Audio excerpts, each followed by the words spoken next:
మెదక్ జిల్లా వెల్దుర్తి మండలం బస్వాపూర్ శ్రీ భ్రమరాంబిక మల్లికార్జున స్వామి దేవాలయంలో శనివారం శని త్రయోదశి వేడుకలు ఘనంగా నిర్వహించారు. శని త్రయోదశి పురస్కరించుకుని మాధవానంద సరస్వతి స్వామి శనీశ్వరునికి తైలాభిషేకం నిర్వహించారు. స్వామివారికి విశేష పూజలు నిర్వహించిన అనంతరం భక్తులకు తీర్థ ప్రసాద వితరణ కార్యక్రమం చేపట్టారు. ఈ సందర్భంగా వారు మాట్లాడుతూ శని త్రయోదశి రోజున శనీశ్వరుడికి తైలాభిషేకం చేయడంతో మంచి చేకూరుతుందని తెలిపారు. ప్రతి ఒక్కరూ భక్తి భావం పెంపొందించుకోవాలని, ప్రేమభావంతో ముందుకు సాగాలని ఈ సందర్భంగా వారు పిలుపునిచ్చారు.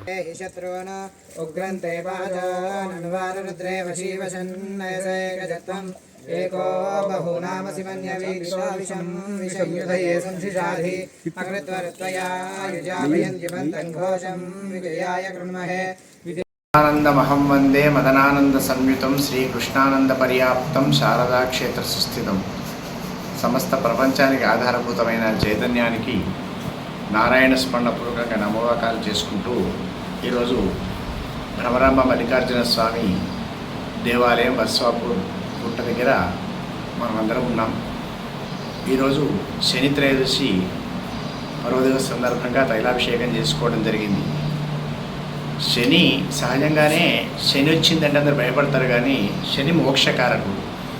శని అనగానే భగవంతుడి దగ్గర వెళ్ళడము, నమస్కారం చేయడము, ప్రదక్షిణాలు చేయడము, భగవద్భక్తి పెరగడానికి పరోక్షంగా దోహదం చేస్తారు శనీశ్వరుడు.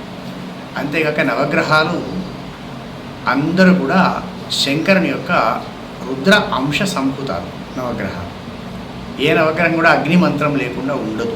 కాబట్టి అగ్నిస్వరూపమైన నవగ్రహాలను పూజ చేయడం వల్ల మనలోని పాపాలు భస్మీభూతం అవుతాయని మనకు మన వేద సిద్ధాంతాలు చెప్తున్నది. అంతేకాక చాలామందికి నవగ్రహాలు చూడగానే, నవగ్రహాలు ప్రదక్షిణాలు చేయగానే, నవగ్రహాలకు అభిషేకం చేయగానే కాళ్ళు కడుక్కునుడు, బట్టలు ఇడిచే పారేసుడు అభ్యాసంలో ఉన్నది. కానీ అది చాలా అట్లా పనికిరాదు. దేవుళ్ళని చూసి కాళ్ళు కడుక్కుంటే దేవుళ్ళు కూడా శాపం పెట్టే అవకాశం ఉంది. మన ఇంటికి వచ్చిన వాడిని వాడిని చూడంగానే మనం కాళ్ళు కడుక్కున్నాం అనుకో, వాళ్ళు ఏమనుకుంటారు? కాబట్టి దేవుడని చేసినప్పుడు కాళ్ళు కడుక్కోవాల్సిన అవసరం లేదు. నవగ్రహాల్లో ఉన్నటువంటి శనీశ్వరునికి తైలాభిషేకం చేయడం అనేది రెండవ పక్షం కనుక తైలాభిషేకం కోసం ప్రత్యేకంగా శనీశ్వరుని పెట్టుకోవాలి. ఆ శనీశ్వరమూర్తి ఎలా ఉండాలంటే బసవాపూర్లో ఉన్నటువంటి శనీశ్వరుని చూస్తే తెలుస్తుంది. ఆ విధమైనటువంటి శనీశ్వర మూర్తిని మనం